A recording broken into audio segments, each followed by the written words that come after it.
Good morning, Nigeria, and welcome to Daybreak on Trust Television. It's a beautiful Friday morning. The fogs are back. It's now very chilling. You can sleep without the power holding. This is not to excuse the power holding from doing their jobs, but very beautiful weather, if you like, here in the Federal Capital Territory, and I suppose the same across the country. And we would bring you the finest, the best happening around the country on our show this morning. You don't want to miss any. I am Sunday Michael Ogu. And I am Sagir Ibrahim. A beautiful morning indeed it is in the Federal Capital City. And of course, today provides us another opportunity for us to do better and be better. Good morning, Sunday. It's a beautiful morning to you. Yes, it is. But then again, I don't know. I need cash. I need Naira notes if you would help me. You know, when you... there is this saying in the local parlance that when you get too hungry, by the time you get the food, you don't feel excited about. So I will still be excited. Do you know? A few days ago, I saw a 1,000 Naira note in the hands of a colleague, and I was struck for some reason. I don't know why. I was so excited. It has become, yes, that is what scarcity does to any commodity. This is something that we used to be so nonchalant about, and we spent without even thinking about, and now it's so scarce. So do you know that because of the scarcity, even our handling of the Naira note is not different? Of course. People don't squeeze them into the pockets. They take better care of it. Exactly. You know, and the interesting part is when I wake up and go to the social media handles in the morning, and you get somebody, whether jokingly or realistically, saying, so how much is the Naira versus the Naira today? Exactly. You know, how much is the exchange rate today, sort of. This also brings to fore, you know, another post that I saw on social media where one of the elite celebrities was saying that he paid about 70,000 to get 40,000 Naira because there was a rush and he needed cash quickly. True. So this brings to... Interesting. Yes, of course. The security man in my estate would always be paid in Naira. And this time everybody said no cash. Naira. And he endured the first day, the second day, the third day. And he said, I have an account now. You can pay me through the account, which is the other interesting part of this whole conversation. But we have to find a middle ground. Whatever should be available, should be made available. The president has assured us that they will recirculate the 200 Naira note. That should happen as fast as possible. Basically, if people can pay for their keke, go to the local market, spend their 5,000, 10,000 Naira, and that is available in 200, I doubt we will have so much problem. So the cardinal problem is the availability of the notes that are permissible to circulate. Yes, indeed. That's the major problem. So we move to the headlines now. Buhari approves use of old 200 Naira notes for 60 days. South Africa Deputy President to step down ahead of cabinet shake-up. Rivers APC Amici absent as Tinubu campaigns in Port Harcourt. And moving to the main story now, the South Africa Deputy President David Mazuba is to step down. President Cyril Ramaphosa announced on Thursday ahead of an expected cabinet reshuffle. Addressing Parliament in Cape Town, Ramaphosa said Mabuza has indicated his wish to step down from his position. He thanked Mabuza 62 for his unwavering support over the last 5 years, during which he said the pair had worked side by side. The move had been long expected, as Mazuba had said earlier this month at his brother's funeral that he has tendered his resignation. Paul Mashatile, 61, ruling African National Congress former treasurer, is widely expected to take over from him. Mashatile was elected to the influential post of the ANC deputy president in December. The appointment gives him a stepping stone to becoming number 2 to Ramaphosa in the state's presidential hierarchy. South Africa's president is chosen by parliament, where the ANC has an overall majority. And following the Naira Crunch protest, commercial banks as well as point-of-service POS agents in Edo State on Thursday shut down operations across the state due to attacks on their facilities. Angry residents had taken to the streets to protest the inability to make withdrawal and in the process destroyed bank facilities, including automated teller machines, ATM and staff vehicles. 4 persons were said to have lost their lives during the protest.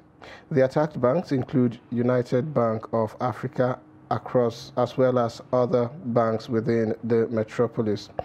A reporter who visited some of the banks along Akpakpava Road, Sakpoba Road, and New Benin axis observed that the banks were not open to customers in most of the areas visited.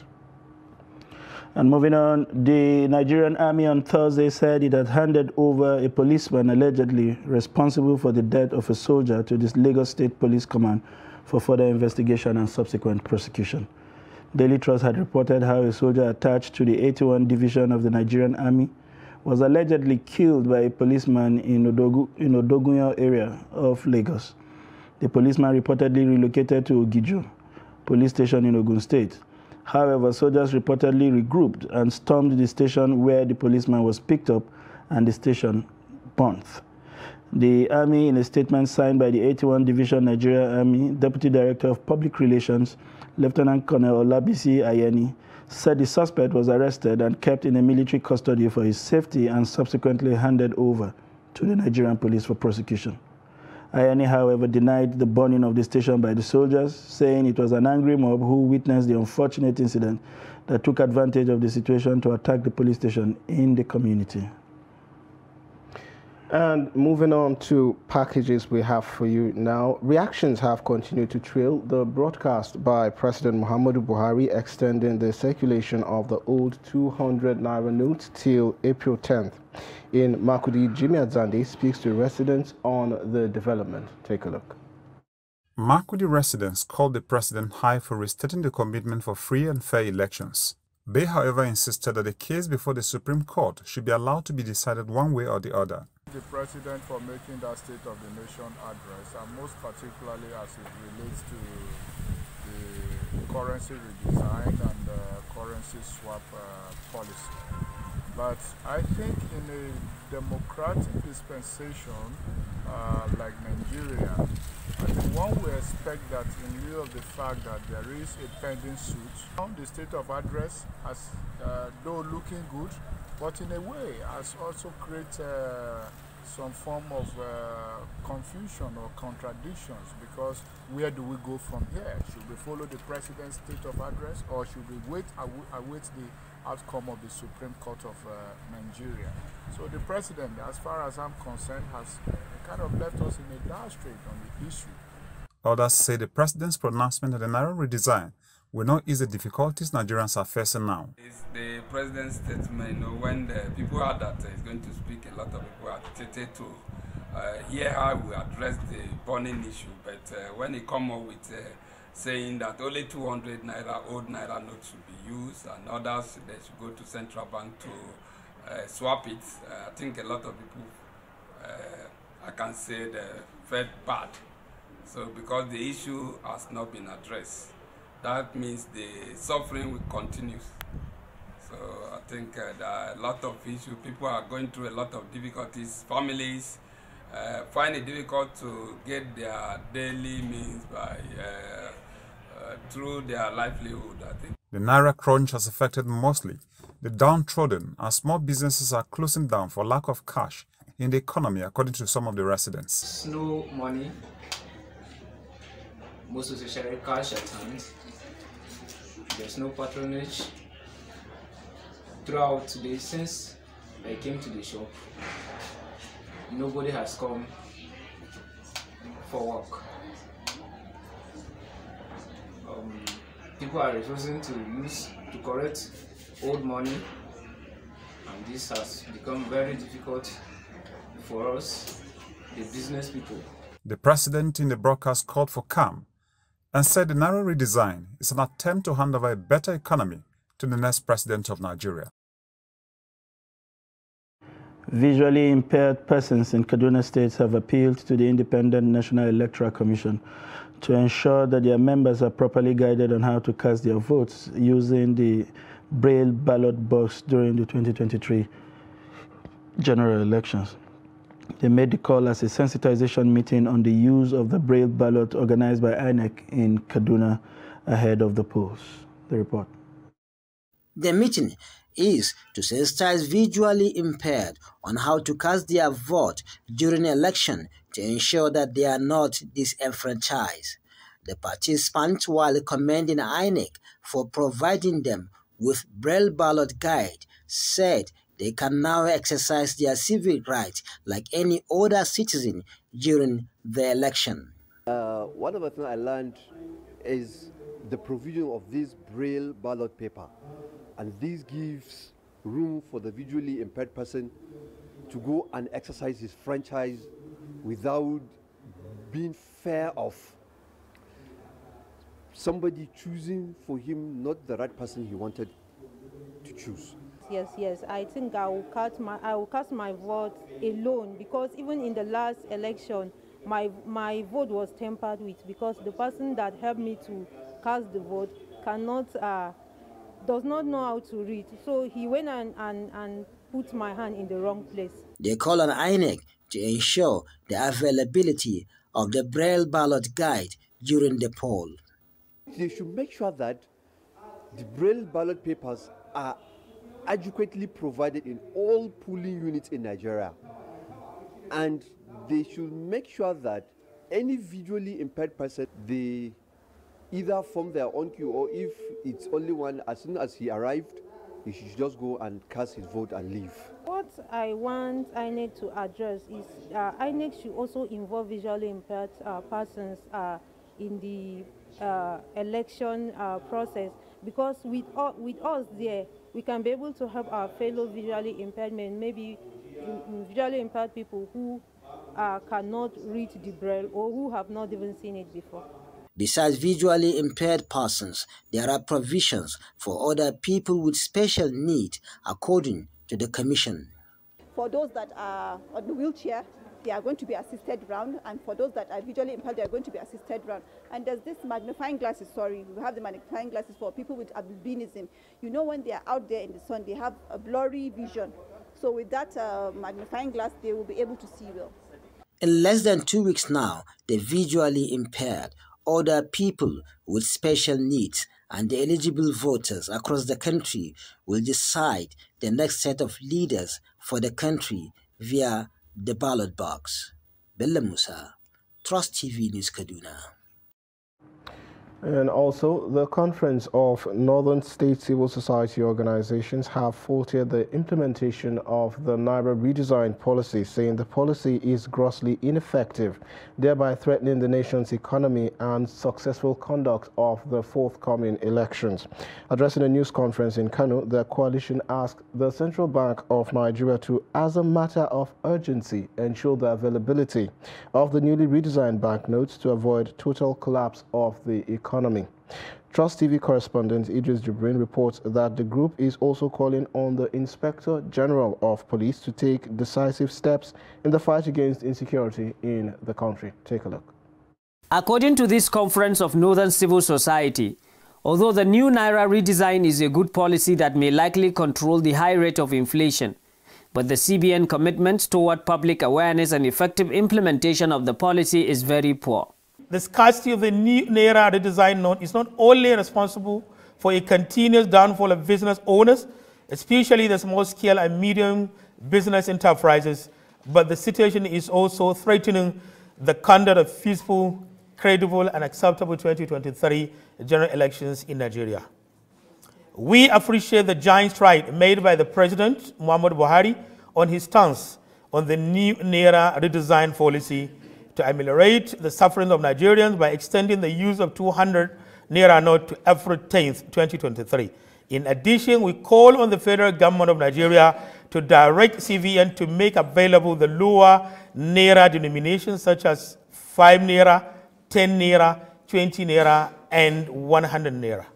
On the issue of the forthcoming elections, the network urged the Independent National Electoral Commission to be more proactive in ensuring free and fair election, while security operatives are to ensure peaceful election process. It has come to our notice that there are some alleged pressure from some quarters on INEC leadership to have the elections postponed.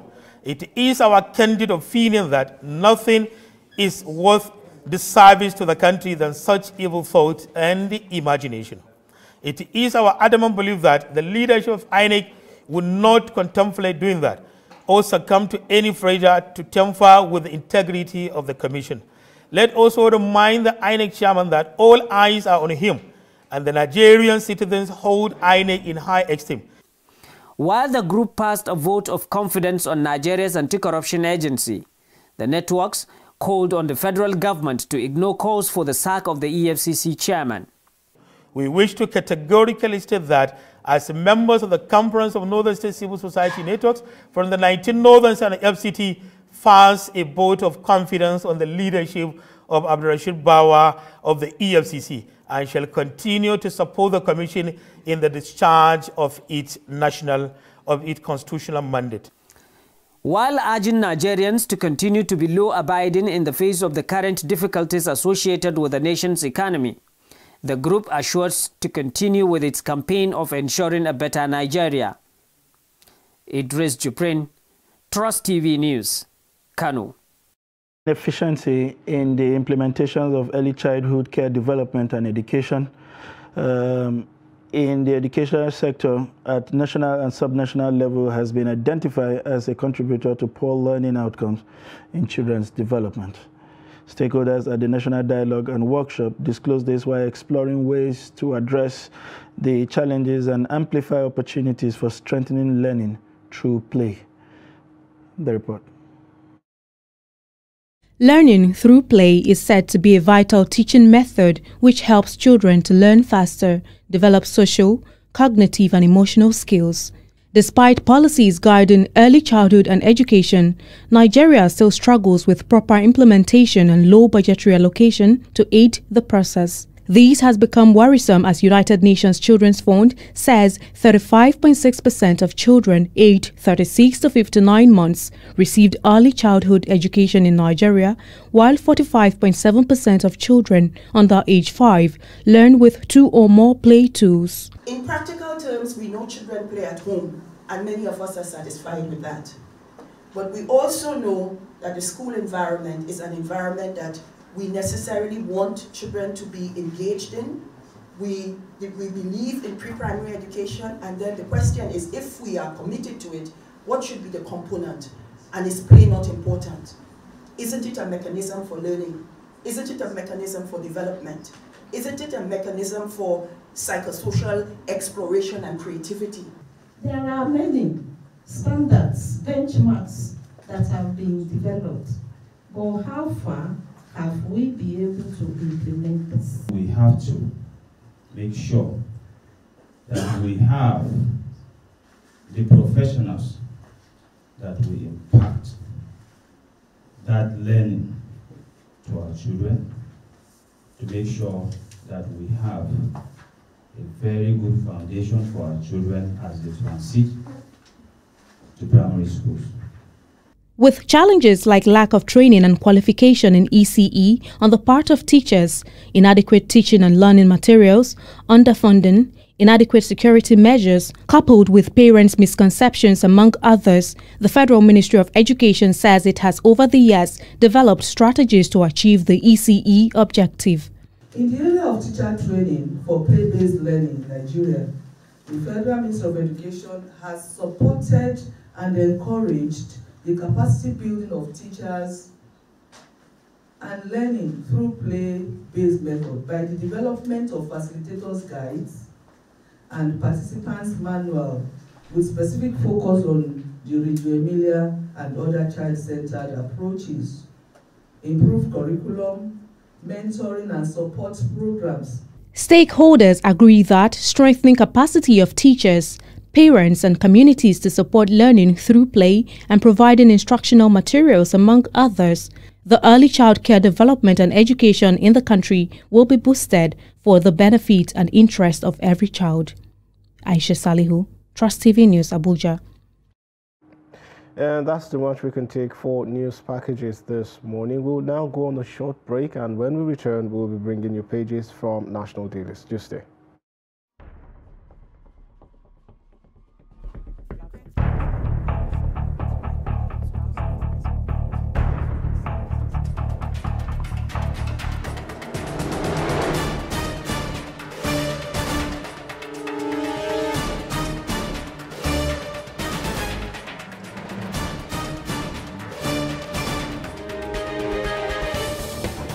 That's great.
Not necessarily tribal or regional.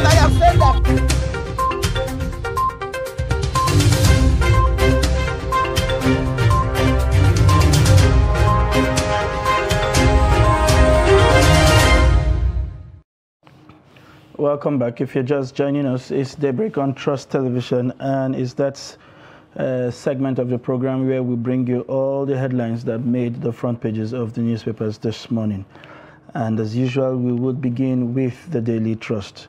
The major headline here is to staying with the Naira redesign. Buhari out to truncate democracy, Ganduje. President counters Supreme Court insists on ban of old 500, 1,000 Naira notes. Nigerians recount losses. Nationwide broadcast contempt of court. Lawyers, they remain legal tender in Kaduna, Erufai. And there you 5 pictures of Nigerians who besieged ATM points yesterday with customers trooping to withdraw money at the bank in Wuse Market. And another picture there where a customer is taking a nap by an ATM machine around Area 8 in Abuja. And to other stories, 404,000 security personnel for election, according to the IGP. G5, Wike forecloses reconciliation with Atiku. And first abortion reports, National Human Rights Commission panel grills military, rescue women, others. You'll find that on page 7. To other story, pregnant woman dies in Kano hospital over payment alert delay. Doctors ignored my bleeding wife, husband. We are investigating, hospital board. Unbundling railway would not lead to job losses. That's according to the Minister of Transport. There you find that on page 18.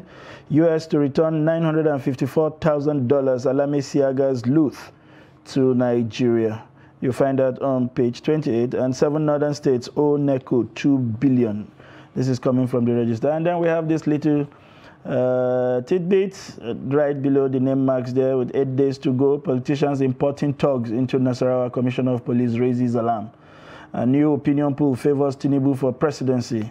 Nigerian journalists offer tips for covering 2023 election. You'll find these and many more interesting reports on the offering on the front page of today's Daily Trust. And for this Nigeria this morning, just below the masthead, we see President wrong on Naira policy, says Speaker Bajabiamila.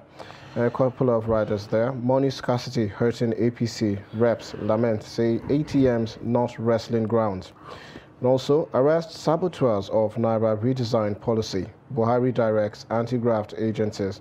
And beside the masthead, we see 404,106 security personnel to man elections, according to the Inspector General of Police. Beside the pictorial, we see reconciliation of PDP. Leadership with G5 too late, says Wike. Catch that story on page 13. And underneath, we see U.S. to return $954,000 Alamesia loot. Court bars PDP from suspending disqualifying Otom from election. And below the belt, we see APC rally. Tinubu pledges massive development for Oyo. Visits Makinde. Nigeria worth saving, our lead recovery.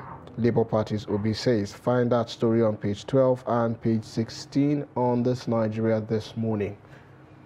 And moving on to the Nigerian News Direct, still staying with the Naira debacle. Contempt of Supreme Court, Gbajabiamila, Falana, Adegborua, others blast Buhari, CBN.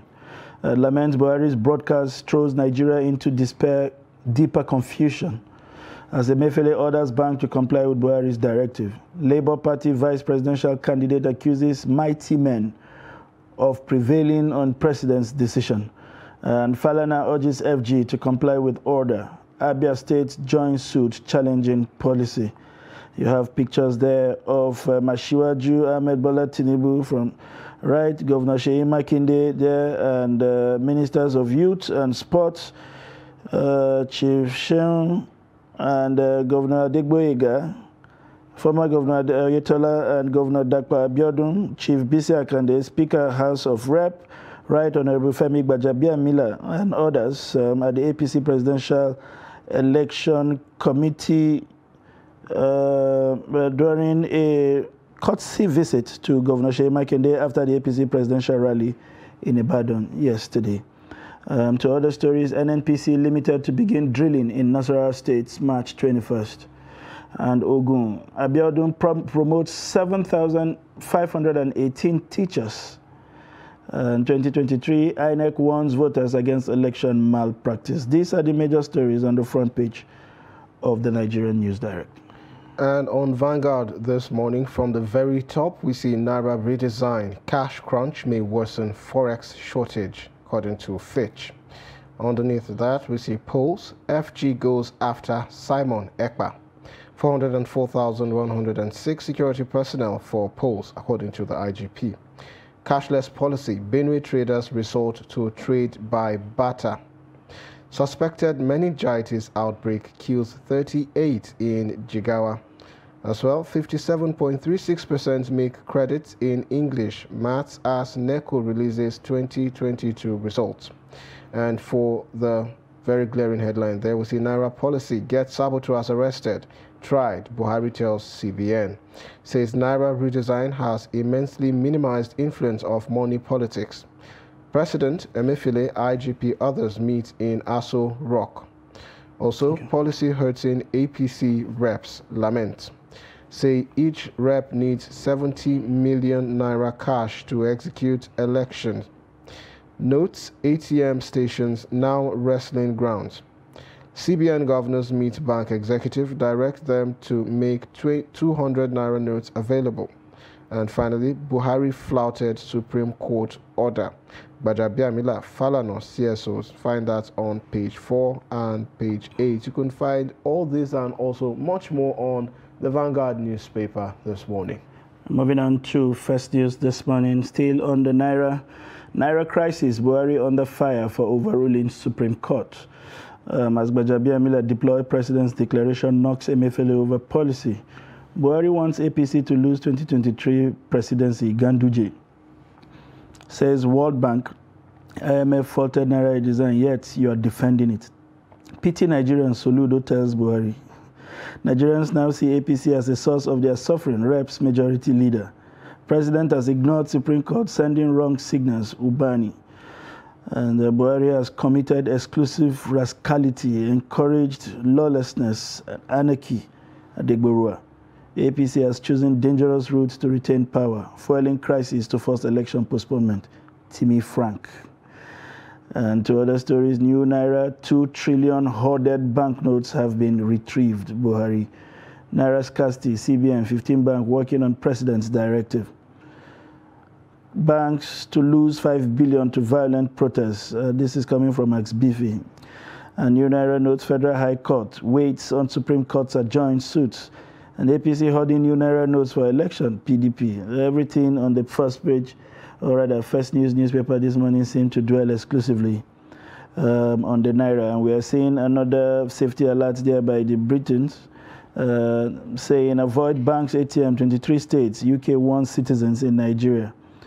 And to other stories, Rep, we will vote massively for Iweruso Maxon, Ogbia Constituency 1 community pledges. These are the major stories on the front page of First newspaper. And the Nigerian Tribune newspaper also leads with the Naira policy broadcast. Starts with Speaker MBF Afenifere, IPAC, others fault Buhari as President orders return of old 200 Naira notes to circulation. Insists old 500 Naira, 1000 Naira notes no longer valid. Supreme Court once berated Buhari for overruling it as head of state. Falana. Commercial banks refuse to open in parts of Kano, Ibadan, Abeokuta, Warri, Asaba. Take responsibility for your policy's failure, Atiku tells APC. And also, Emefiele meets 15 bank CEOs, promises to circulate between 700 billion naira and 800 billion naira by end of February. And you can catch this and much more on the Nigerian Tribune newspaper this morning. And that's the much we have on the front pages. Joining us now in the studio is the editor, 21st Century Chronicle, Malam Nuruddin Abdullah. It's a pleasure to have you join us in the studio this morning. The issues have not departed from what we looked at last week when you were here. I'm only hoping that you have been able to find cash from the ATM, from your escapade. Yeah. You know, we saw rapid developments yesterday.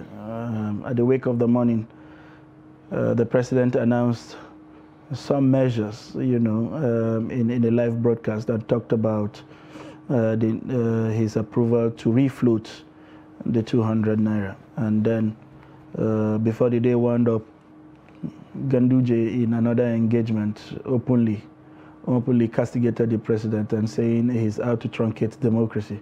And we also have Erifai, you know, declaring that the naira remained valid in Kaduna State. You know, people who hitherto have been 100% behind the president now coming out to challenge the authority of the president and even making parallel statements with regards to the authority of the president. What do you make of all the developments in the polity yesterday as regards to naira?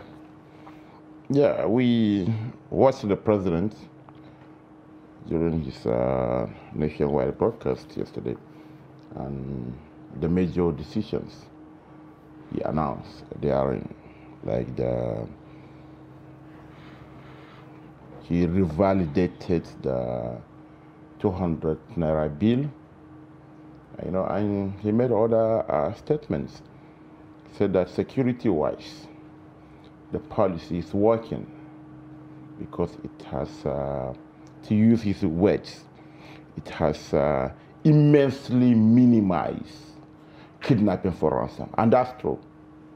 You can see that from the pages of the newspapers. Talking about the economy too, like he corroborated what the CBN governor said, that we have so far removed 4 points from our inflation figures here, you know. What the lawyers were saying, and yeah, the lawyers, you know, were interpreting what the president said. Majority of them saying that he has, what he did was not in tandem with the law. He didn't comply to the Supreme Court ruling. But there are a few of them who felt otherwise. So no, particularly yesterday I was reading another. He said, no, what is this order we're talking about? See, I'm not a lawyer, but when I read him, he said in generic terms, what Supreme Court did was simply reverse to the status quo ante bellum. And what was the status quo? The circular by the CBN. That was his position. But more importantly, the Ganduje statement as well as that of El-Rufai. Let me start with the Kaduna State Governor.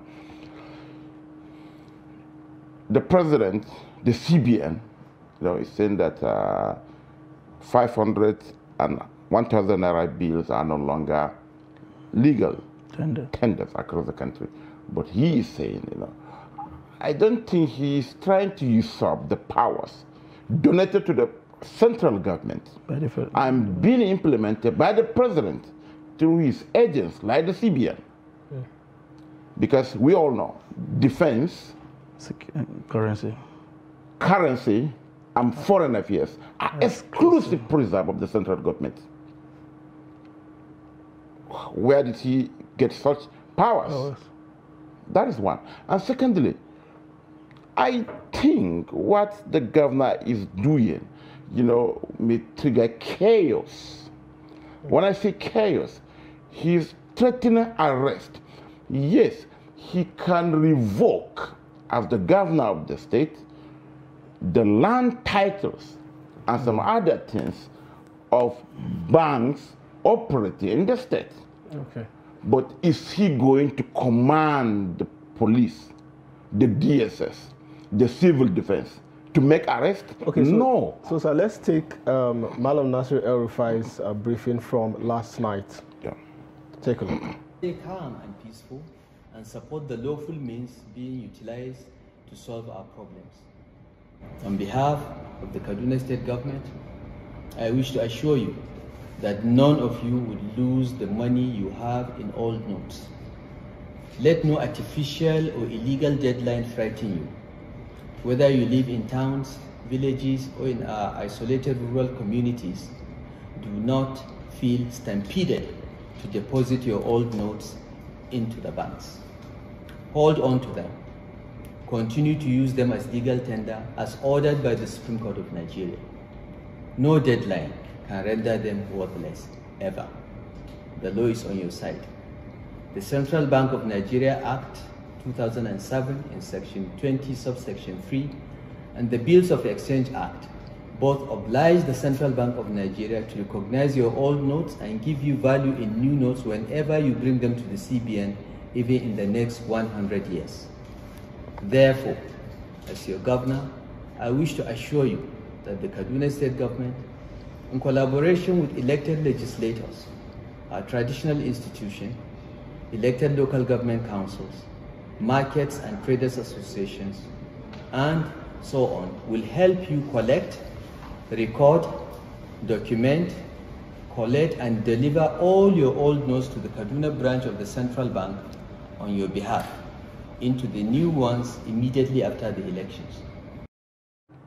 Governor Nasir El-Rufai there. Now, Mr. Abdullah, he said, for the avoidance of doubt, all the old and new notes shall remain in use as legal tender in Kaduna State until the Supreme Court of Nigeria decides otherwise, and added that let them not be under any pressure from any external force or thereabouts. I'm trying to rephrase what he said exactly. Doesn't this now go contrary to what the president said in the morning yesterday? I don't know where he sources his powers to make these pronouncements. Politics aside, like I said, this may precipitate chaos. Governor Nasir El-Rufai is not the Supreme Court. He is neither of the justices of the Supreme Court. He is not the CBN governor. He got nothing as far as our laws are concerned. They have to do with currency. It's the mandate of the CBN. So now he is making this pronouncement. He didn't mention the police, the law enforcement agents, traditional rulers. Under which powers? Market leaders, legislators. Again, can he tell us how much old banknotes are in the hands of the residents of Kaduna people? How much? Is there any businessman or community that they come out and say, okay, this is how much we have, and we could not deposit it in the last 3 months. As of yesterday, the president said during his address that the CBN have retrieved 2.1 trillion of the old banknotes back to the CBN. So which old notes are we talking about? This leads us to one thing. That some politicians have stashed these old notes for usage other than legal during the election. That brings me to something he said. He said, keep them. The Kaduna State government will retrieve them from you and take them to CBN immediately after the election. So the question really is, why not retrieve them before the elections and comply with the date? Why is that so possible to do now? Why does it have to be after the elections? Again, there is no denying the fact that the policy has created difficulties across all the stratum of the society. You understand? But the sudden emergence of some neoliberal apostles in this country to be now championing the cause of the poor masses is another thing that is not only ridiculous, but it's an assault on the psyche of Nigerians. Yes, he said that the president has flouted the Supreme Court order. How many court orders has he flouted as governor of Kaduna? Kaduna, not even governor. According to his predecessor, immediately after Jonathan came, Modibo, he inherited more than 3,000 court cases, court orders that he refused to comply with as FCT minister. Interesting. How many court orders has he floated in Kaduna State as I'm talking to you? Which masses is he talking about? The teachers he sacked? The health workers he sacked? The open threats he banded around, you remember during the lockdown of the state by the NLC?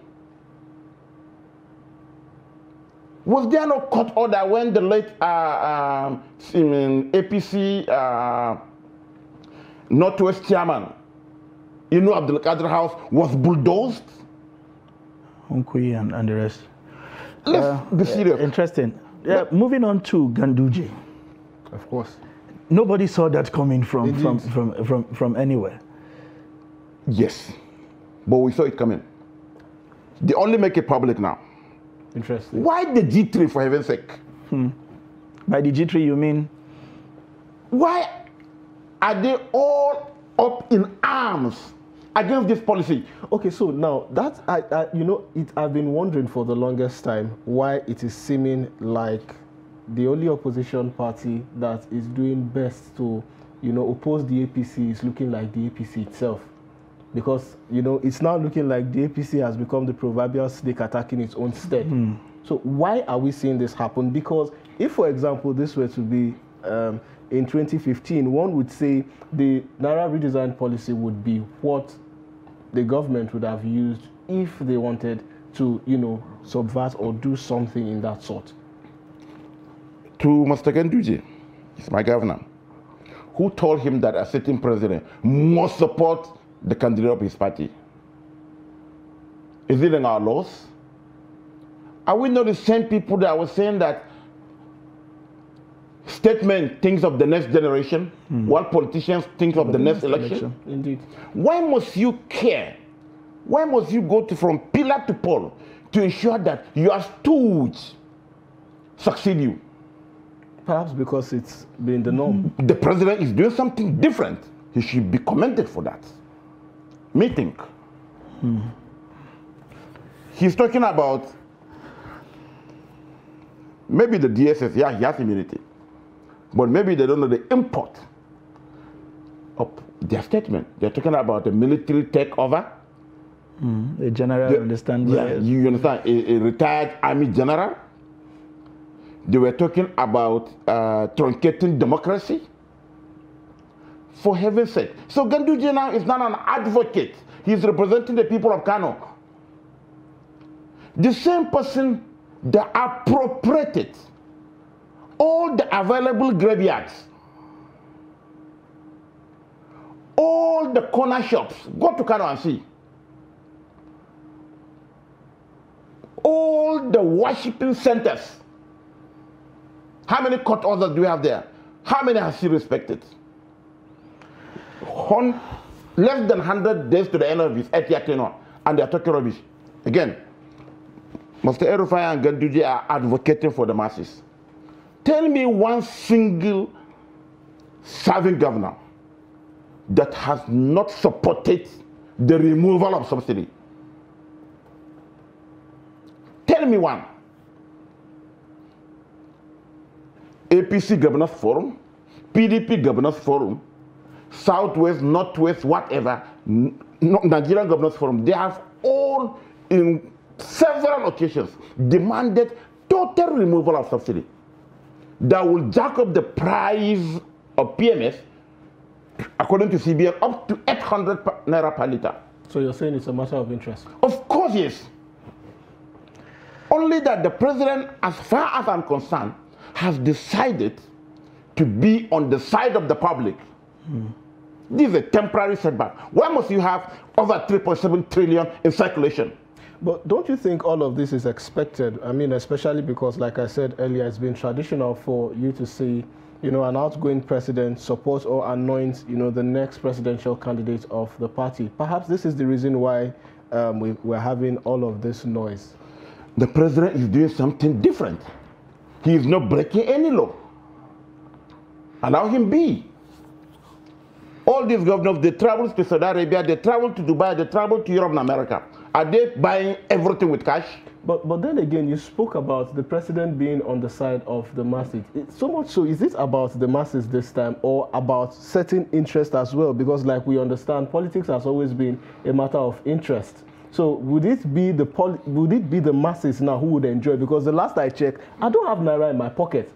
I still struggle to move from point A to point B. So you know, the ordinary man on the street would not say what the president is doing right now has been able to make his life better in some way. So how is he exactly in the stead of the masses? It's simple. You have your cards. Why must we be using cash? Let me give you an example. I'm moving to Kaduna. 10 years ago or 15 years ago, I have to carry cash that I have to use there for the hotel, for whatever. But now you have your card. Indeed. That has been reduced. Robbery for cash has been reduced drastically, even though we have banditry and what have you. And again, is it dole to use this word that we must be carrying cash? And again, the governors are angry because, like EFCC chairman said, some of them have stacked so much cash. But you see, Nuruddin, in all of this, I can't pay with my card if I want to give a keke man who brought me to the office 100 naira.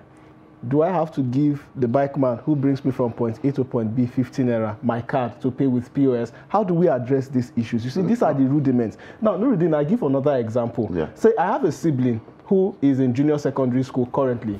He goes to school every day and most time takes food to school from home. Now, in the occasion where he doesn't take food to school, he has to be given money because, of course, he needs to get something to eat for lunch break. Do we now give my young sibling a card to take to school every time? You see, these are the issues. We can't expunge cash completely from the system, and Nigerians are still suffering it. So how do we go about it? That's what I'm saying. These difficulties can't be permanent. Like the president said yesterday, some people have hijacked it. You see EFCC operatives, ICPC operatives, storming vaults of banks where this cash are stacked. All these things cannot be permanent. But the fact remains that out of the 3.7 trillion in circulation, more than 80% was in the hands of the public, was in your bedroom, he is in his bedroom. It wasn't in my bedroom. And what if you? But now within this period, they retrieve almost 2.1 trillion back into the... So what we are seeing here is this, like the president said, You understand? There must be difficulties in every policy. Whether the intention of the CBN governor who contested election, who wanted to contest election, is political or not, whether the president is being vengeful or not. The fact remains that this is good for the economy in the overall, in the general. So that's what I'm saying. All these things you say can be addressed. That's why you have OPay now. Apart from the banks, yesterday I was introduced to, because I couldn't so not to market any platform or... Yeah, you know, like they call it OPay, I don't know what that means. Yesterday is easy. Okay, so far there's been the rise in instant payments platforms, and of course we know that would cushion, you know, a lot of the challenges that we've been facing. And more importantly, after the election, all these cries will mellow down, and you will see the money will be enough to pay for the keke, to pay for the... But Nuruddin, the last I checked, 100 naira, 50 naira, 20 naira has not had any issues, but some way, somehow, they've been snuffed out of the system. Because the politicians have took it away, they hid it, and they want to bribe people. So do you intend to bribe someone with 50 naira notes? They bribe people with 30 naira salt. Interesting. With a bar soap, I saw that it's not up to 50 naira. I saw it in 2019. Interesting. Publicly. Interesting. And finally, maybe on this, what we are saying is simple. There is a policy which, in the long run, will benefit me and you, and what if you. But these politicians now, let them go. At least with this policy, the poor man in the village, irrespective of the allocation in the country, you'll be able to vote for whoever they want to vote for without being induced. That's the most important thing. If people like, let them vote for Sore or Al-Mustafa. Interesting conversations there. We can go on and on and on and on and on as far as this design policy is concerned. Talking about inducement, there had been the argument lately that the current state of Nigerians will even be an impetus for inducement with whatever sum is available. But that is left to be seen. The elections are barely 8 days to go. Nuruddin has postulated so much. At some point, he was sounding like Emefiele. At other point, he was sounding like the AFCC chairman. Very interesting postulations there, and I'm sure that you will find it very entertaining. This is where we draw the curtains on the newspaper review. We'll take a short break. When we return, we'll serve you the best from Daybreak. Please stay with us. But in a situation where you find that a look at this, not necessarily tribal or regional. But I have said that.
TV, documenting the Nigerian story.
Good morning, Nigeria. You're still watching Daybreak on Trust TV. It's the top of the hour and the programming continues. I'm Sagir Ibrahim and I'm not alone in the studio at this hour. I am Sunday Michael Ogu. It's a pleasure to allow us access into your living room this morning. And I'll be taking us on the headlines this morning, starting with one on entertainment, interestingly. Burna Boy, Rema, Thames to perform at NBA All-Star Game. And Naira crisis, Emefiele meets bank executives on who owed 200 Naira notes release. And finally, U.S. to return $954,000 Alamesia loot. So on a softer note, the Nigerian music industry has continued to persist in making big names for itself as prominent artists in the country are set to perform at the NBA All-Star Game in Utah. It was earlier revealed that the 2021 Grammy Award-winning singer, songwriter, and record producer Burna Boy, 2023 Grammy Award-winning singer and producer Thames, and singer Rema will headline the NBA All-Star Games 2023 halftime show with an Afrobeat-themed performance. The NBA announced the pre-game and halftime performance for the 2023 NBA All-Star Game in Salt Lake City, which included Nigerian singer alongside American artist Post Malone. Another entertainer expected at the NBA All-Star Game is Vin Diesel, star of the upcoming Fast X movie, who will welcome fans to the evening. Burna Boy gained prominence in the U.S. after he bagged the Grammy Award in 2021. Thames gained recognition after she was featured in Drake's album and American rapper Features' Wait For You track. While Rema gained a massive breakthrough with his hit song Calm Down, Rema later featured American artist Selena Gomez on the remix of the song. The game is scheduled for 6:30 p.m. tip on Sunday, Friday 19th. The NBA said it will honor LeBron James for becoming the league's all-time scoring leader after the performance. And the governor of the Central Bank of Nigeria, CBN, Godwin Emefiele, has met with operators of commercial banks, directing them to start implementation of the presidential instruction. Emefiele disclosed this on Thursday afternoon at the Presidential Villa, Abuja, after a meeting with President Muhammadu Buhari and some other stakeholders, including an ad hoc House of Representatives ad hoc committee on Naira redesign, cashless policy, and currency swap. The meeting was held hours after the president informed Nigeria of the government's plan to allow the old 200 Naira denomination to remain legal tender for 6 more months. The governor of the CBN, who said he already met with 15 bank executives on how to ease the cash crisis, assured that the old 200 Naira notes would be made available with immediate effect. The United States and the federal government have signed an agreement for the repatriation of $954 million loot of the late Daybreak Alamesiaga, former Bayelsa State governor. U.S. Ambassador to Nigeria Mary Beth Leonard announced the development at a press briefing on Thursday afternoon in Abuja.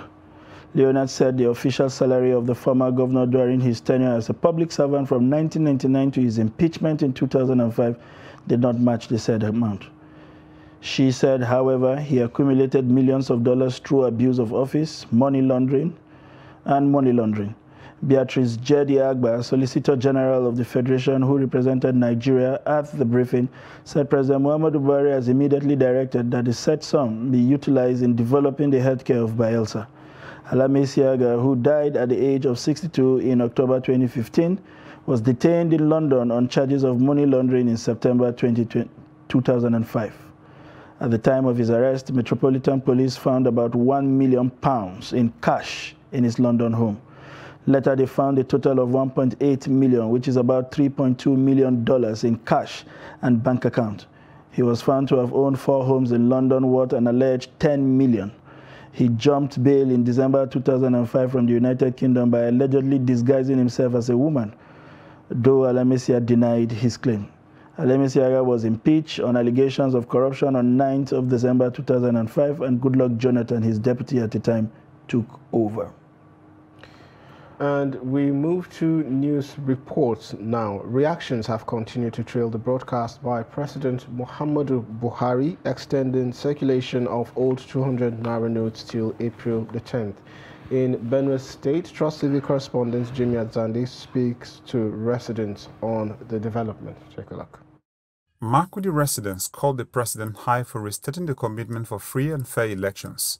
They, however, insisted that the case before the Supreme Court should be allowed to be decided one way or the other. The president for making that State of the Nation address, and most particularly as it relates to the currency redesign and the currency swap policy. But I think in a democratic dispensation like Nigeria, I think one would expect that in lieu of the fact that there is a pending suit, the state of address has, though looking good, but in a way has also created some form of confusion or contradictions, because where do we go from here? Should we follow the president's state of address, or should we await the outcome of the Supreme Court of Nigeria? So the president, as far as I'm concerned, has kind of left us in a dark strait on the issue. Others say the president's pronouncement on the Naira redesign will not ease the difficulties Nigerians are facing now. It's the president's statement, when the people heard that he's going to speak, a lot of people are agitated to hear how we address the burning issue. But when he come up with saying that only 200 Naira, old Naira notes should be used, and others, they should go to central bank to swap it, I think a lot of people, I can say, they felt bad. So because the issue has not been addressed, that means the suffering will continue. So I think there are a lot of issues. People are going through a lot of difficulties. Families find it difficult to get their daily means by through their livelihood, I think. The Naira crunch has affected mostly the downtrodden, as small businesses are closing down for lack of cash in the economy, according to some of the residents. No money, most especially cash at hand. There's no patronage. Throughout today, since I came to the shop, nobody has come for work. People are refusing to correct old money, and this has become very difficult for us, the business people. The president in the broadcast called for calm and said the Naira redesign is an attempt to hand over a better economy to the next president of Nigeria. Visually impaired persons in Kaduna State have appealed to the Independent National Electoral Commission to ensure that their members are properly guided on how to cast their votes using the Braille ballot box during the 2023 general elections. They made a call at a sensitization meeting on the use of the Braille ballot organized by INEC in Kaduna ahead of the polls. The report. The meeting is to sensitize visually impaired on how to cast their vote during an election to ensure that they are not disenfranchised. The participants, while commending INEC for providing them with Braille ballot guide, said they can now exercise their civic rights like any other citizen during the election. One of the things I learned is the provision of this Braille ballot paper. And this gives room for the visually impaired person to go and exercise his franchise without being fear of somebody choosing for him not the right person he wanted to choose. Yes, I think I will cast my vote alone, because even in the last election, my vote was tampered with, because the person that helped me to cast the vote does not know how to read. So he went and put my hand in the wrong place. They call on INEC to ensure the availability of the Braille ballot guide during the poll. They should make sure that the Braille ballot papers are adequately provided in all polling units in Nigeria. And they should make sure that any visually impaired person, they either form their own queue, or if it's only one, as soon as he arrived, he should just go and cast his vote and leave. What I want INEC to address is INEC should also involve visually impaired persons in the election process, because with us there, we can be able to help our fellow visually impaired men, maybe visually impaired people who cannot read the Braille or who have not even seen it before. Besides visually impaired persons, there are provisions for other people with special needs, according to the Commission. For those that are on the wheelchair, they are going to be assisted round, and for those that are visually impaired, they are going to be assisted round. And there's this magnifying glasses, we have the magnifying glasses for people with albinism. You know, when they are out there in the sun, they have a blurry vision. So with that magnifying glass, they will be able to see well. In less than 2 weeks now, the visually impaired, other people with special needs, and the eligible voters across the country will decide the next set of leaders for the country via the ballot box. Bella Musa, Trust TV News, Kaduna. And also inefficiency in the implementation of early childhood care development and education, ECCDE, in the education sector at the national and subnational levels has been identified as a contributor to poor learning outcomes in children's development. Stakeholders at a national dialogue and workshop disclosed this while exploring ways to address the challenges and amplify opportunities for strengthening learning through play. Take a look. Learning through play is said to be a vital teaching method which helps children to learn faster, develop social, cognitive and emotional skills. Despite policies guiding early childhood and education, Nigeria still struggles with proper implementation and low budgetary allocation to aid the process. This has become worrisome as United Nations Children's Fund says 35.6% of children aged 36 to 59 months received early childhood education in Nigeria, while 45.7% of children under age 5 learn with 2 or more play tools. In practical terms, we know children play at home, and many of us are satisfied with that. But we also know that the school environment is an environment that we necessarily want children to be engaged in. We believe in pre-primary education, and then the question is, if we are committed to it, what should be the component? And is play not important? Isn't it a mechanism for learning? Isn't it a mechanism for development? Isn't it a mechanism for psychosocial exploration and creativity? There are many standards, benchmarks that have been developed, but how far have we been able to implement this? We have to make sure that we have the professionals that will impact that learning to our children, to make sure that we have a very good foundation for our children as they transit to primary schools. With challenges like lack of training and qualification in ECE on the part of teachers, inadequate teaching and learning materials, underfunding, inadequate security measures, coupled with parents' misconceptions, among others, the Federal Ministry of Education says it has over the years developed strategies to achieve the ECE objective. In the area of teacher training for play-based learning in Nigeria, the Federal Ministry of Education has supported and encouraged the capacity building of teachers and learning through play-based method by the development of facilitators' guides and participants' manual with specific focus on the Reggio Emilia and other child-centered approaches, improved curriculum, mentoring and support programs. Stakeholders agree that strengthening capacity of teachers, parents and communities to support learning through play and providing instructional materials, among others, the early child care development and education in the country will be boosted for the benefit and interest of every child. Aisha Salihu, Trust TV News, Abuja. And now the Conference of Northern State Civil Society Organization has faltered in implementation of the Naira redesign policy, saying the policy is grossly ineffective, thereby threatening the nation's economy and successful conduct of the forthcoming elections.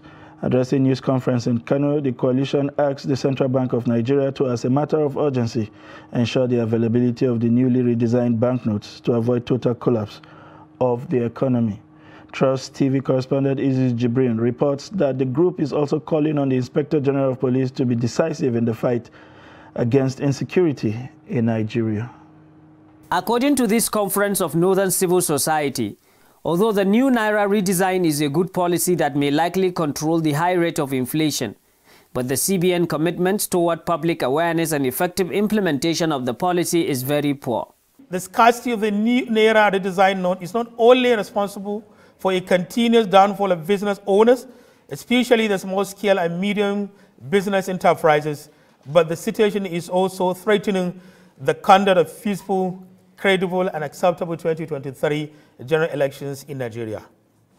We appreciate the giant stride made by the President, Muhammadu Buhari, on his stance on the new Naira redesign policy to ameliorate the suffering of Nigerians by extending the use of 200 Naira note to April 10th, 2023. In addition, we call on the federal government of Nigeria to direct CBN to make available the lower Naira denominations such as 5 Naira, 10 Naira, 20 Naira, and 100 Naira. On the issue of the forthcoming elections, the network urged the Independent National Electoral Commission to be more proactive in ensuring free and fair election, while security operatives are to ensure peaceful election process. It has come to our notice that there are some alleged pressure from some quarters on INEC leadership to have the elections postponed. It is our candid opinion that nothing is worth the service to the country than such evil thought and imagination. It is our adamant belief that the leadership of INEC would not contemplate doing that or succumb to any pressure to tamper with the integrity of the commission. Let also remind the INEC chairman that all eyes are on him and the Nigerian citizens hold INEC in high esteem. While the group passed a vote of confidence on Nigeria's anti-corruption agency, the networks called on the federal government to ignore calls for the sack of the EFCC chairman. We wish to categorically state that as members of the Conference of Northern State Civil Society Networks from the 19 Northern and FCT passed a vote of confidence on the leadership of Abdurrashid Bawa of the EFCC and shall continue to support the Commission in the discharge of its constitutional mandate. While urging Nigerians to continue to be law-abiding in the face of the current difficulties associated with the nation's economy, the group assures to continue with its campaign of ensuring a better Nigeria. Idris Juprin, Trust TV News, Kano. And that's it for packages and reports this morning. We'll now go on a short break, and when we return, the crux of Daybreak, which is the discussion segment of the program, commences. Do stay.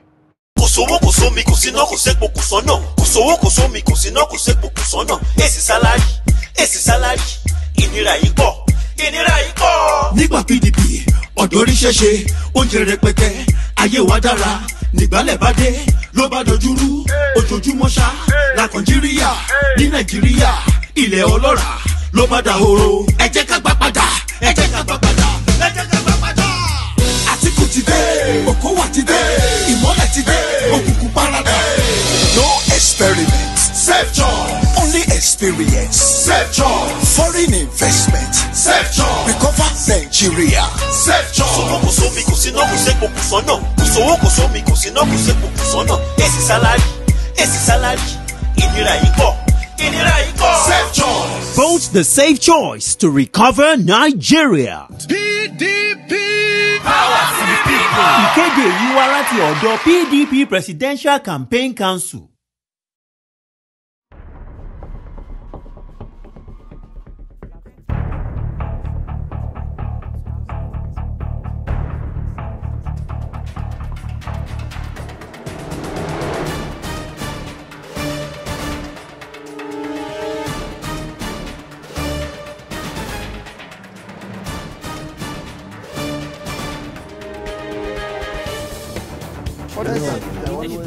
That's great. Good to see you.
Welcome back. If you're just joining, you're watching Daybreak on Trust TV. Now we're moving to the discussion segment of the program this morning. As preparation for the 7th general election since Nigeria's return of democracy in 1999 reaches its crescendo, stakeholders are worried over some factors that may affect the February and March elections. There are fears that, if not properly addressed, the crisis, including insecurity as well as fuel and naira scarcity, may negatively impact the voter turnout and disrupt the elections. The naira redesign policy introduced by the CBN has raised dust. However, many Nigerians currently have hard times withdrawing cash from automated teller machines and inside banking halls amid the deadline given by the central bank to phase out the old notes. Nigerians have expressed various opinions that the timing of the policy is wrong with regards to the forthcoming elections. And joining us to discuss election preparations, naira scarcity among others, we have Moshood Isa, who is the communication officer at Yaga Africa, and Emmanuel Njoku, who is also the director, democracy and governance at Connected Development Code. Welcome to the program, gentlemen. Thank you for having me. Yes, so let me start with you, Mr. Emmanuel. You know, we've been seeing the back and forth going on between the, APC, the PDP, governors, central bank, and, everybody in the system right now, projecting that all of this is just going to impact the election. But the question now, thank God we have people from the civil society, is this impact going to be positive or negative? Well, I will say it will be both positive and negative. It will be positive in the sense that we are aware that our electoral process has been commercialized. I mean, we saw what happened at the primaries. You are aware the level of vote buying that was witnessed in Ekiti State governorship election, also in Osun State governorship election. And so this policy, for one, we know will tackle the issue of vote buying and the issue of the whole commercialization of the whole process, voter inducement and all of that. But beyond that, I have a feeling it will also impact on the voter turnout. This is the negative side of it. I know a lot of people who typically would travel to their places of where they register to vote, to go and vote, who are not able to access cash to travel.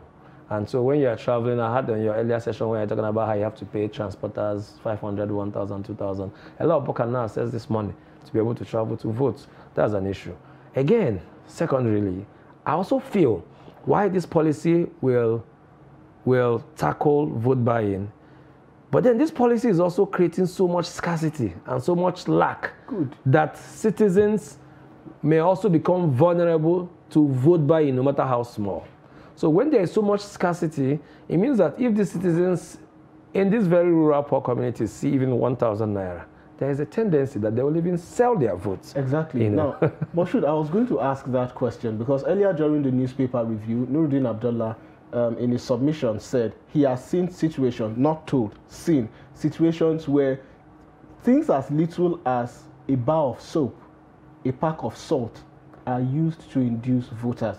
So in this situation where the naira has become so scarce that it is becoming a privilege for you to have access to it, do you think the policy will address the issues that it is claiming to address, so much so that it might even influence it such that at the end of the day we have people who are even willing to collect way less this time just because the access to cash has become even more important than voting on election day? Yeah, interestingly, this morning I saw a social media post. Someone said the federal government is burning the entire bush because they want to kill 2 or 3 rats. Wow.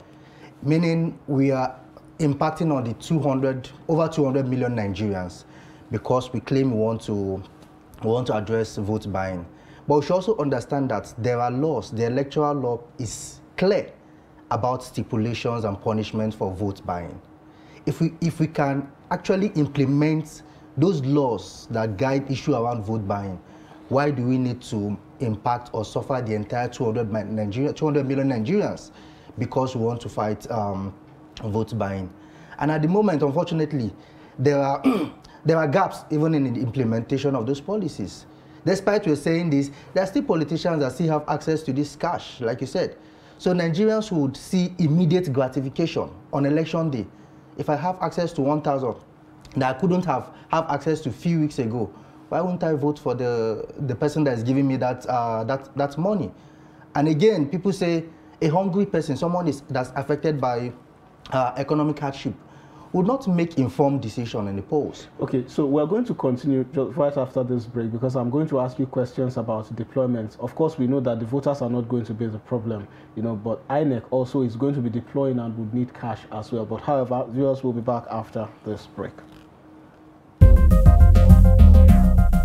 This is Trust TV, documenting the Nigerian story.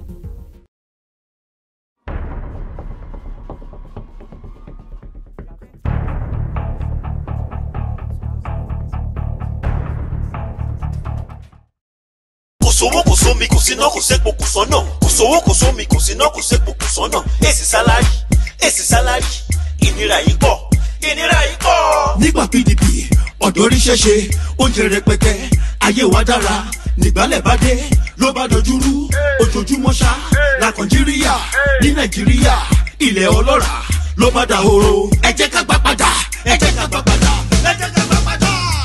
Àtìkù ti dé Okowa ti dé ìmọ́lẹ̀ ti dé òkùnkùn paradà. No experiment, safe choice. Only experience, safe choice. Foreign investment, safe choice. Recover Nigeria, safe choice. Kò sómi kò síná kò sépo kò sọ́nà. Kò sówó kò sómi kò síná kò sépo kò sọ́nà. Èsì sálárì, ìnira yìí pọ̀. Safe choice. Vote the safe choice to recover Nigeria. PDP. Power to the people. Ìkéde yìí wá láti ọ̀dọ̀ PDP Presidential Campaign Council. This is Trust TV, documenting the Nigerian story.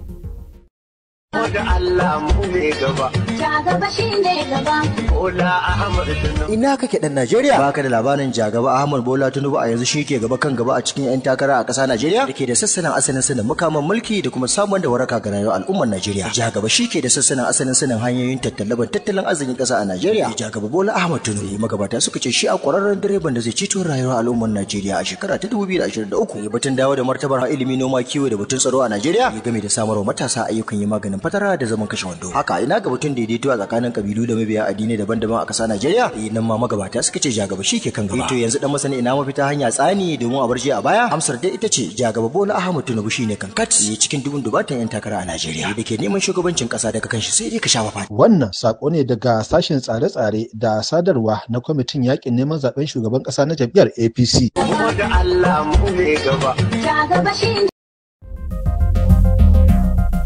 This is Trust TV, documenting the Nigerian story.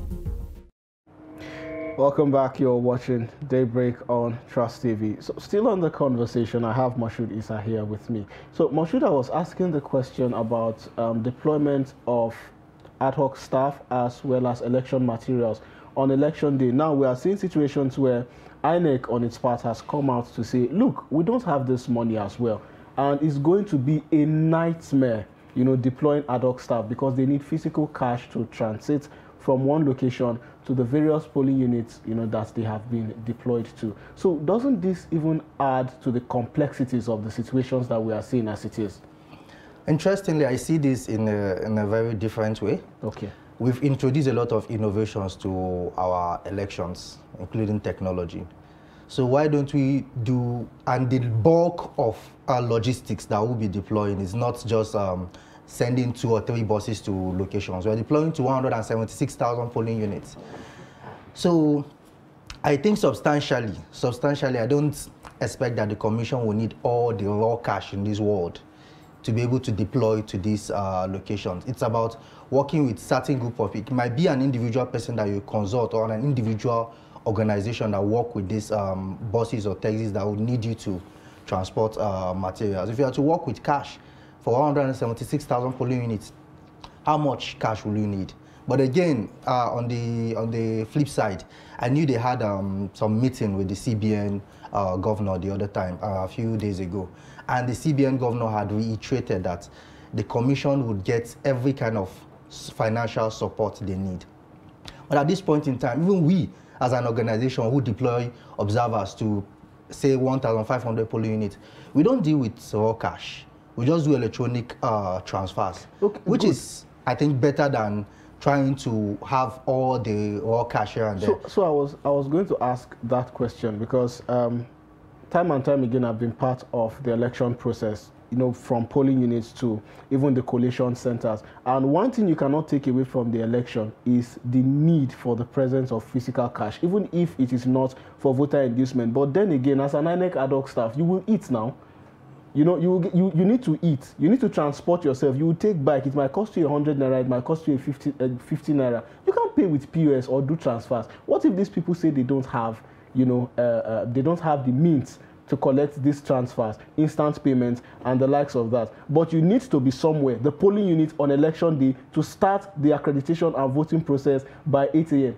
Njoku, how do we now address these challenges if at the end of the day, the CBN is unable to make cash available to INEC to discharge its responsibilities? I don't think we should be dwelling on that. The CBN governor had a meeting with INEC chairman. INEC has expressed their concerns as regards this issue, and they've been assured that they will be provided with cash. And when you're dealing with logistics as such as moving the INEC materials, of course they need cash because they have to buy fuel. You don't want them to start telling you stories that will not affect the election. So it's important, if what they need to get the job done is cash, don't start preaching to them why electronic means is better than cash. Provide the cash for them. So we don't have polls opening by 11 a.m. on election day because they are giving you reasons that there is no fuel. And factly, they need cash to buy fuel. Have you not been to some fuel stations in Abuja, in the capital city, capital of Nigeria, where they will tell you that their POS is not working?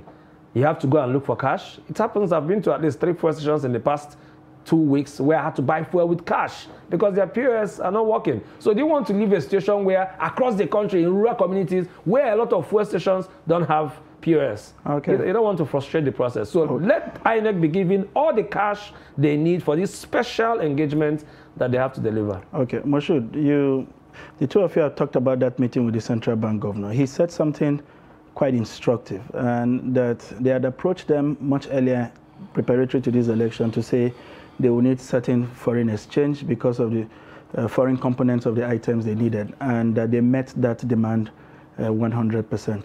8 days to the election, do we have any reason to worry that their naira demands will not be met? And this is coming on the heels of the concerns that were expressed by the FCT REC, which is an important position, which, if you like, can be assumed to be speaking for the commission. 8 days to the election, is there a reason, you know, to begin to fear that they will not get as much cash as they would require? So I think at this point in time, we have to be optimistic, but cautiously. We should be cautiously optimistic around the preparation of the commission for this election, especially regarding knowing that this commission does not exist in isolation.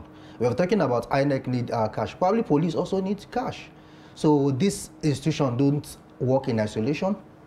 And it's good that all these institutions are also government-owned institutions, and they have regular meetings. There is the Interagency Consultative Committee on Election Security that contains other agencies within there. So I believe they're having consistent meeting, raising their concerns and seeing how to rectify this. So I think we should be cautiously optimistic, but we should not underestimate our challenges and overestimate our capacity going into these elections. Emmanuel, beside INEC raising the alarm, we have seen governors begin to make statements that suggest that there is something playing beneath the surface that we may not be completely privy to. Ganduje is saying the president is trying to truncate democracy. And there are comments around a certain military governor that has been put in the waiting for an interim government and what have you. And we have also listened to the comments of the Kaduna State governor. With the attitude of this governor, do we have any reason to worry that, because there is no smoke without fire, that there could be something, you know, from somewhere that could just come up and sort of truncate this transition? You know, for me, if there is any group of people who are truncating democracy in Nigeria, I would say it's the governors. And I will say that for this reason. You are aware that the bill, constitutional reform on the local government autonomy, has been completely killed. And this happened through the governors of all the states. The local government is the nearest government to the people. And this is partly the reason why our democracy is not working. Because everybody is looking at the state governor and the president. Meanwhile, you should be looking at the local government. If the local governments don't have the autonomy and the legislative, the state legislatures don't have financial autonomy, so who is the one truncating democracy? You know, one of the gaps I see in this policy of CBN, and I think is a failure on the part of CBN, is before they pushed out this policy, I don't think they completely considered the part of sensitization and awareness and taking control of the narrative. You know that you are putting out, we know how the state primaries and primary elections in all the political parties happen across the states and how the governors controls all, and the role of cash in this process. Now, CBN is putting a policy that was going to check these people, and you didn't control the narrative. You now left the governors and the people who this policy will affect, who have direct communication with the locals, to take charge of the narrative. Where is National Orientation Agency in all of this conversation? Where is NBC in all of this conversation? I would think that every 15 minutes on all our radios and all our TVs, that there will be a lot of conversation around the need and how this policy is supposed to work.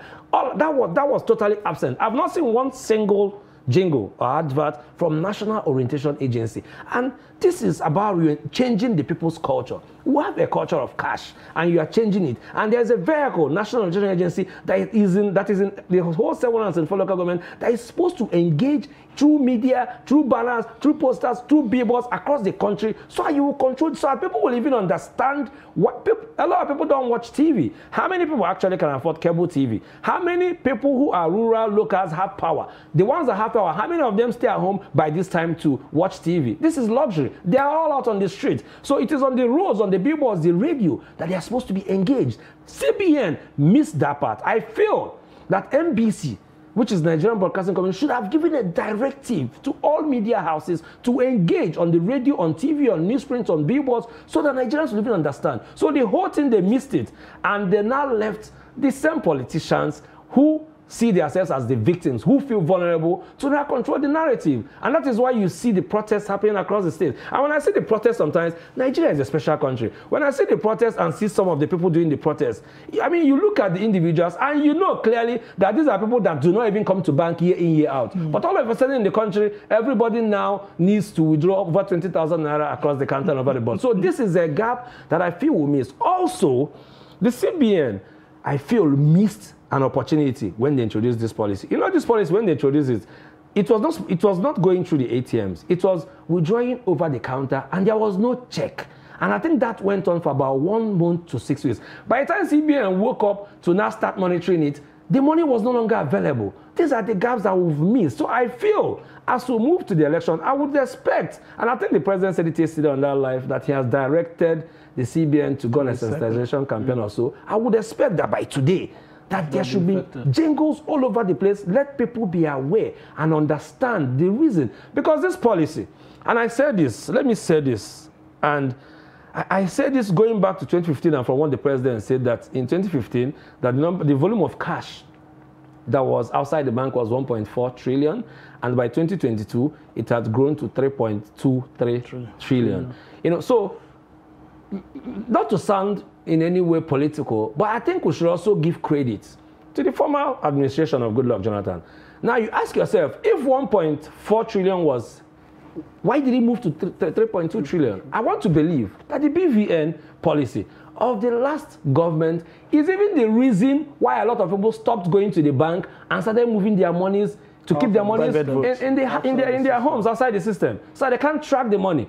So I've never been a fan of President Buhari, frankly speaking, because in my opinion, he has not been doing well. But as regards electoral reform with the Electoral Act 2022 that he signed, yeah, kudos to him. And this very policy that the CBN has put out, President Buhari came into power riding on the promises that he will give us, that he will fix insecurity, that he will tackle corruption, and he will fix the economy. To me, in my opinion, irrespective of the challenges, that the teething problems of this policy, I believe that this is one policy typically that will tackle corruption, that will help our economy, and that will also fix insecurity. They've been shooting and fighting and throwing guns around.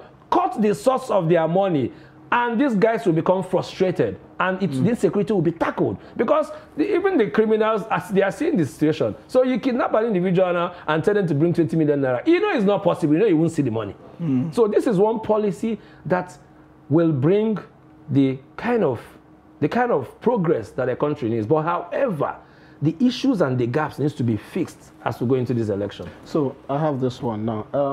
A couple of days ago, Abdullah Yamadi, our correspondent in Katsina State, visited some communities that have been ravaged by bandit attacks. He was in Safana, he was in Kankara, and he was in Batari, as well as other communities and local governments. Now, he spoke to the people there, and feel as they have it that there's a likelihood that they won't be seeing any electoral official on election day, let alone election going on there, because of the nature, you know, of the precariousness of the security situation there. Now, interestingly, 10 minutes after he left the location, according to him, the community was attacked by 30 AK-47 wielding bandits. 10 minutes after he left. Putting this into perspective, because this is the reality that these people face every day, would you now say that elections would hold across all polling units, local governments, across the 176,000 polling units in the country, like INEC is saying? Is it feasible? Is it possible? No, but the commission had just recently released an information that election will not hold in about, I think, 240 polling units. That does not because have that do not have registered voters. And the reason why they do not have registered voters is because potential voters did not transfer their registration to those locations, partly due to insecurity in those locations. I remember the commission had expanded access to polling units. We used to have 120,000 polling units and 56,000 voting points. All the voting points were converted into substantial polling units. But again, some of them were relocated to new locations. And then citizens, either due to lack of enough information about this entire process, could not transfer their registration to these new locations, partly due to the fact that they are not aware, or due to the issue around insecurity. And then before now, there are a lot of locations that the commission would have promised, oh, there will be elections. And we wouldn't see election happening there. A typical example is in 2019 Kogi, Bayelsa. In Bayelsa, 24% of polling units in southern Ijo did not see election. Wow. We could confirm that because we sent observer there and election did not happen and results were returned. So there are riverine areas that in the process of approaching those riverine areas, those electoral materials are hijacked.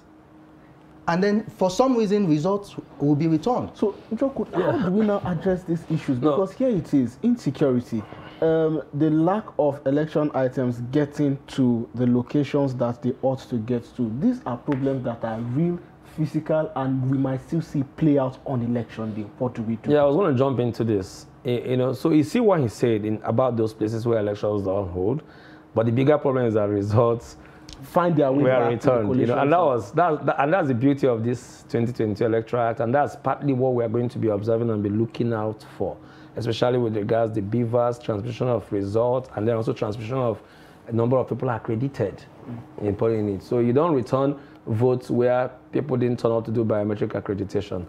Now, talking about the insecurity and the state of the country in Nigeria, there is no way election will hold in the 176,606 polling units. It's not possible. That will not happen. But however, even the Electoral Act envisaged that this is possible and has stipulated how it will happen. And that's why Electoral Act has said that if on election day, there are parts or areas in the country due to insecurity that election cannot hold there, the election will go, I think it's section 24, no, lawyer, I think 24. The election will go on across the country, but the election will be postponed in those places where, because of insecurity, the election cannot hold. And if at the end of the election, the margin of lead from the person leading and the number of registered voters in those places, the margin of lead is way ahead than the total number of people that have not voted, that those places, election will not hold there, because even if all of them vote for a particular political party, it will still not affect or have any effect on the. And we saw this in Anambra.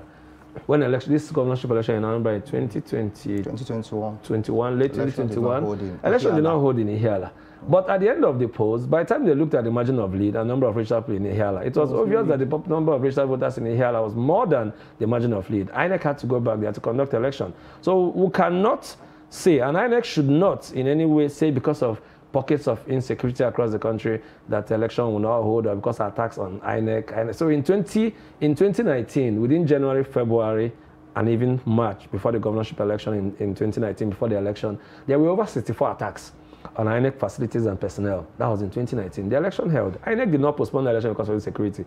They postponed it because of logistic challenges. It was in 2015 that they postponed the election because of insecurity. So now in 2023, as we are, leading from 2022 till date, the whole of 2022 till now, I think the attacks on INEC and facilities doesn't mean that the attacks are right, but I'm just putting them comparing to 2019. There has been about 28 attacks on INEC facilities from 2022 till now. Meanwhile, in 2019, just January, February already, there were 64 attacks on INEC and elections held. So I do not think that there is a reason why this election should not hold. If there are places because of insecurity that they cannot tackle, the election will not hold, INEC will have to do the general election and then mobilize heavy security and go back to those places and be able to conclude the election. Okay, Moshood. You mobilized people to Ekiti and Osun State in the off-seasons elections, and there we had the opportunity to test run the beavers, and we saw how the new Electoral Act sort of played out in what appears like a microcosm of the larger Nigerian society. What were the lessons from this off-season election that pitfalls that you think we can avoid in the general elections, and what did you see in those two elections that sort of signposts a positive development for the general elections? Yeah, the fact that we're able to pilot the bimodal voter accreditation system and it worked substantially, it's actually a good lesson taken into the 2023 election. But the fact that we know that technology is not a silver bullet that tackles all our problems, it means there are also gaps around that. And one of those lessons we also learn is around the fact that people that transferred their registration to another location and for some reason still had PVCs for both the previous locations and the new locations. One of the lessons we learned that in some situation, they were able to vote in the two polling units, unfortunately.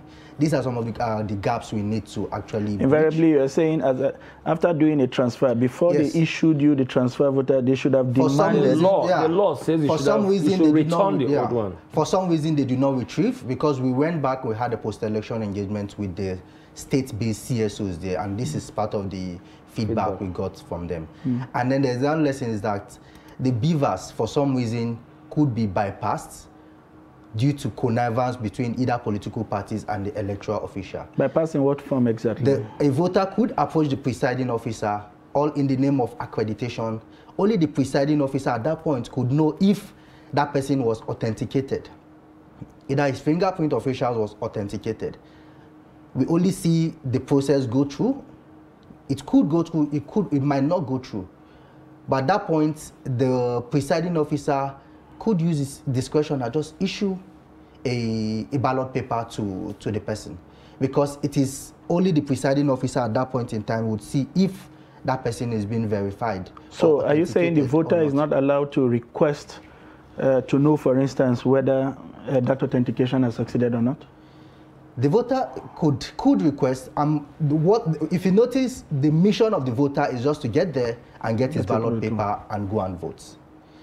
Only the presiding officer will tell you, oh, we could not authenticate you, you cannot vote. Okay, so by extension, we should have had something similar to what we get at the pay points of, let's say, shopping mall, where as they punch in the information around your purchase, there is also a screen that you are looking at that corroborates whatever they are seeing on their screen to then suggest that whatever they tell you, it's right. So are you saying we should have had some sort of system that allows you to know that if you are being authenticated is successful or not? Because part of the feedback we got from the tribunal in Osun was the fact that in a location where it's a stronghold of a particular political party, the beavers was bypassed because of due to connivance between the electoral official and the agents at that point in time. So probably some ghost voters came in with PVCs that's probably not theirs, and then because it's in the power of the presiding officer to decide if the authenticator was successful or not. And at that point in time, he could decide to just issue a ballot paper, whether the authentication was successful or not. So what is the use of the agents of the party? Again, like I said, it is presumed that that location is a stronghold of a particular political party. That, at least that's what the court was presuming at that point in time. And because some of those locations, we later realized that we had observers in some of those locations.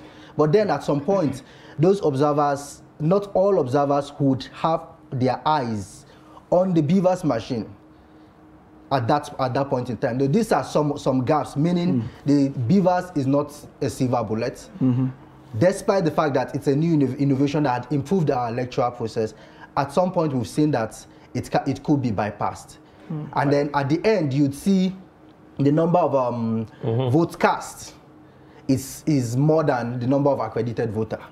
But then, you know, the whole calculation is usually done by the number of vote cast and the number of registered voters in the entire polling unit. Thank you very much, Moshood. So, Njoko, I know you want to respond to some of what he has said, but then there's also this issue that has been bothering me. So yes, the voters card, according to the 2022 Electoral Act, is mandatory to be presented at polling units, you know, when you want to cast your vote. However, INEC has also alluded to the fact that we have the largest voter register in Africa, you know, getting to 100 million. 94 million, no? 94 or thereabouts strong. But then again, across the different wards and PVC collection points, we've heard of thousands of PVCs just sitting there and collecting dust because people are not motivated to collect their PVCs. However, the beavers machine has a database of all registered polling units across the country, which means that if someone should approach the polling unit and a fingerprint is taken or probably a photograph is taken, there is every chance that he is going to be accredited if he registered, you know, he did the voter registration. Now the challenge, don't you think we should be moving towards the use of valid means of identification rather than relying solely upon the PVCs, because people have been demotivated for the longest of times? The queues are long, the scorching sun is there, as well as other factors. I mean, we see what played out because of the Naira scarcity itself. People have complained of going to polling units to get their PVCs because they don't have transport. So going forward, do you think this is something that should be looked at least by the Commission, to ensure that more people are given opportunity to exercise their franchise? You asked about 5 questions in yes, one question. That's exactly. I'm trying to run against time. So first of all, the law, I think Section 47, insists that for you to vote, that you must come to the polling unit with you must present yourself with your permanent voter's card. So for the purpose of sensitization, it is important to put it out there that you have to be at the polling unit of PVC before you are allowed to vote. Yes. Now, we observed the election in Kenya, and we've seen how election happens in some other parts of the world. I've observed the election in US, in Angola.